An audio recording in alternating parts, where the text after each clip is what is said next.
മലയാളികളുടെ സ്വകാര്യ അഹങ്കാരമായ ഷെഫ് പിള്ളയുടെ ഫിഷ് നിർവാണയാണ് ഇന്ന് നമ്മൾ തയ്യാറാക്കാൻ പോകുന്നത്. ഹായ് ഫ്രണ്ട്സ്, പുതിയൊരു വീഡിയോയിലേക്ക് എല്ലാവർക്കും സ്വാഗതം. എല്ലാവരും സുഖമായും സന്തോഷമായും ഇരിക്കുന്നല്ലോ അല്ലേ? ഫിഷ് നിർവാണ തയ്യാറാക്കുന്നതിന് വേണ്ടി ഉള്ള ഇൻഗ്രീഡിയൻസ് ഞാനിവിടെ ലിസ്റ്റ് ചെയ്തിട്ടുണ്ട്. ഇതിനു വേണ്ടി നമ്മൾ എടുത്തിരിക്കുന്നത് വെളുത്ത ആവോലിയാണ്. അധികം വലിപ്പമില്ലാത്ത ആവോലിയാണ് നമ്മൾ എടുത്തിരിക്കുന്നത്. 5 എണ്ണം ഞാനിവിടെ എടുത്തിട്ടുണ്ട്. ഇതിലേക്ക് നമുക്ക് ആവശ്യത്തിന് മുളക് പൊടി, 1 ടേബിൾ സ്പൂൺ മുളക് പൊടി, 1 ടീസ്പൂൺ കുരുമുളക് പൊടി, 1/2 ടീസ്പൂൺ മഞ്ഞൾപ്പൊടി, ആവശ്യത്തിന് ഉപ്പ് ചേർത്ത് കൊടുത്തിട്ടുണ്ട്. ഇതിലേക്ക് നമ്മൾ ഇനി ചേർത്ത് കൊടുക്കുന്നത് അരമുറി നാരങ്ങയുടെ നീരാണ്. അതുകൂടെ ചേർത്ത് കൊടുത്തതിന് ശേഷം നന്നായിട്ടൊന്ന് മാരിനേറ്റ് ചെയ്ത് മാറ്റി വെക്കണം. ഒരു 15 മുതൽ 30 മിനിറ്റ് വരെ നമുക്കിതൊന്ന് മാറ്റി വെക്കാവുന്നതാണ്. മാരിനേറ്റ് ചെയ്തതിന് ശേഷം നന്നായി മാരിനേറ്റ് ചെയ്തിട്ടുണ്ട്. നമുക്കൊന്ന് മാറ്റി വെക്കാം, കുറച്ച് സമയം ഉപ്പും മുളകും ഒക്കെ ഒന്ന് പിടിച്ച് വരാൻ വേണ്ടിയിട്ട്. ഇനി നമുക്കൊരു പാൻ അടുപ്പത്ത് വെക്കാം. ഏകദേശം ഒരു 15-20 മിനിറ്റ് കഴിഞ്ഞപ്പോൾ ഞാനൊരു പാൻ അടുപ്പത്ത് വെച്ചിട്ടുണ്ട്. അതിലേക്ക് നമ്മൾ ചേർത്ത് കൊടുക്കുന്നത് വെളിച്ചെണ്ണയാണ്. വറുക്കുന്നതിന് ആവശ്യത്തിനുള്ള വെളിച്ചെണ്ണ ചേർത്ത് കൊടുത്തിട്ടുണ്ട്.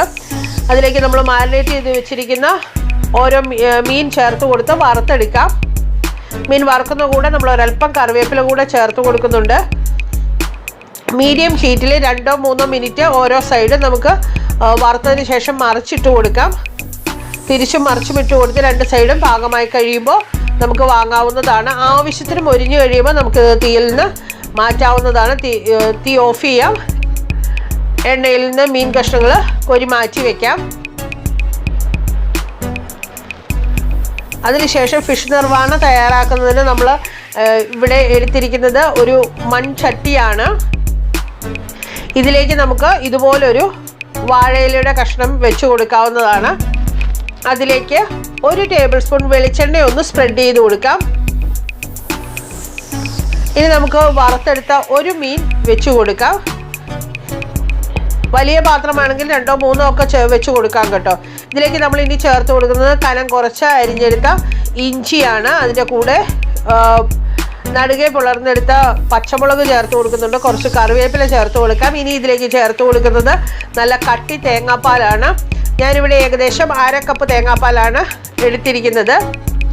ഇതിലേക്ക് നമുക്ക് വേണമെന്നുണ്ടെങ്കിൽ മാങ്ങ ചെറുതായി നീളത്തിലരിഞ്ഞ മാങ്ങ കഷ്ണങ്ങൾ ചേർത്ത് കൊടുക്കാം. അതുപോലെ തന്നെ കുറച്ച് ഇഞ്ചി കൂടെ ഞാനിവിടെ ചേർത്ത് കൊടുക്കുന്നുണ്ട്. ആവശ്യത്തിന് ഉപ്പും കുരുമുളക് പൊടിയും ചേർത്ത് കൊടുക്കാം. ഞാനിവിടെ വൈറ്റ് പെപ്പർ പൗഡറാണ് എടുത്തിരിക്കുന്നത്.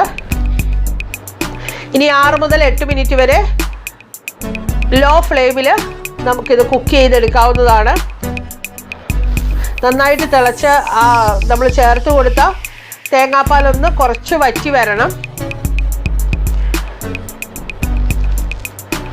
അതിനുശേഷം നമുക്ക് തീ ഓഫ് ചെയ്യാം. ഏകദേശം തയ്യാറായി കഴിഞ്ഞു. തേങ്ങാപ്പാലൊന്ന് കുറുകി വന്നിട്ടുണ്ട്. ഒന്നുകൂടെ കുറുകും.